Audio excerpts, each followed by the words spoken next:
There is an attempt to put an end to multilateralism, which is what sustained peace in the world since the Second World War, by unilateralism.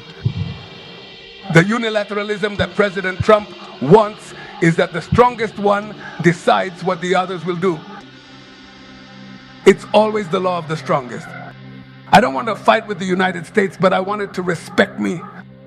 I said, Trump, we don't want war in Latin America. We are a zone of peace. He said, no, but I have more weapons. I have more ships. I have more bombs. A storm is gathering across the Americas as Brazilian President Lula da Silva drops a bombshell about a private confrontation with U.S. President Donald Trump, alleging a new phase of U.S. military ambition taking shape in Latin America. Speaking at the Federative Caravan in Belo Horizonte, Lula recounted urging Trump to cool the spiraling confrontation with Venezuela and avoid dragging the region toward conflict. But according to Lula, Trump pushed back, boasting about America's unmatched firepower, its navy, and its bombs.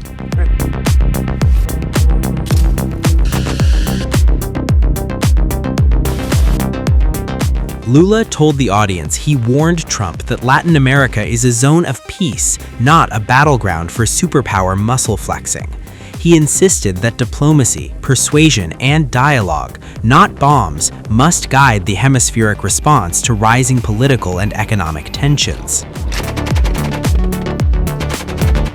The Brazilian leader went further, accusing Trump of championing a global law of the strongest, where unilateral power replaces cooperation and where democratic norms risk erosion.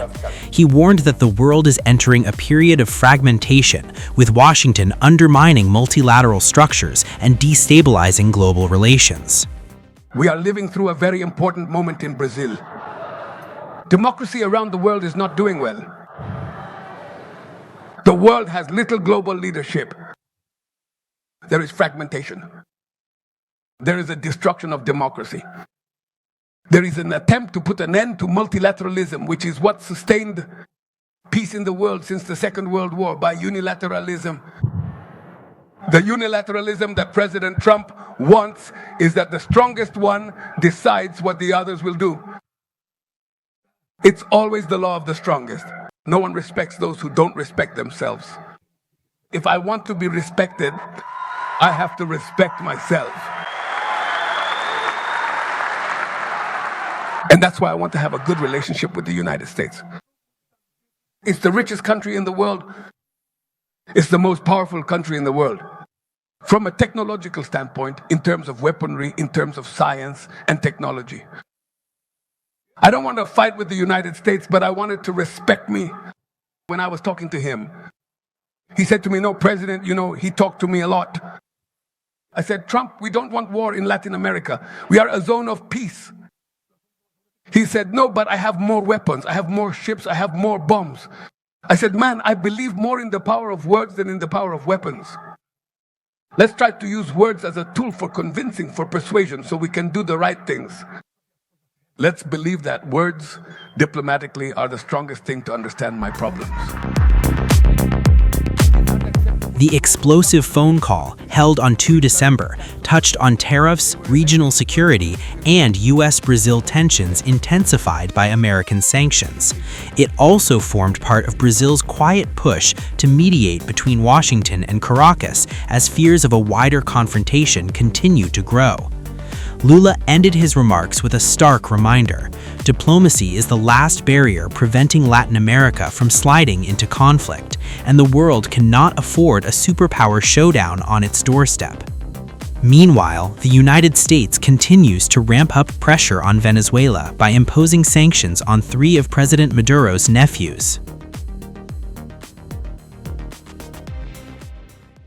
So it certainly seems like the U.S. is escalating the pressure on Maduro. But at the same time, we're seeing these reports that Trump and Maduro are talking behind the scenes. And this would be compatible with how this White House engages in these really high-stakes diplomatic talks.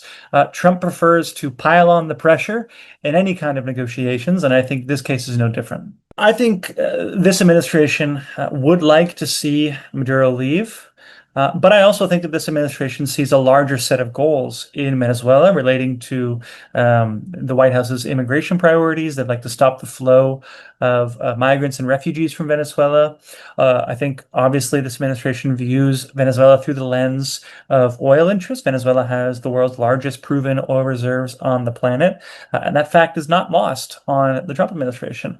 And ultimately, I think this administration is trying to push back against rising Chinese and Russian influence in the Western Hemisphere. And Venezuela has served as a base of operations for both Russia and China for years.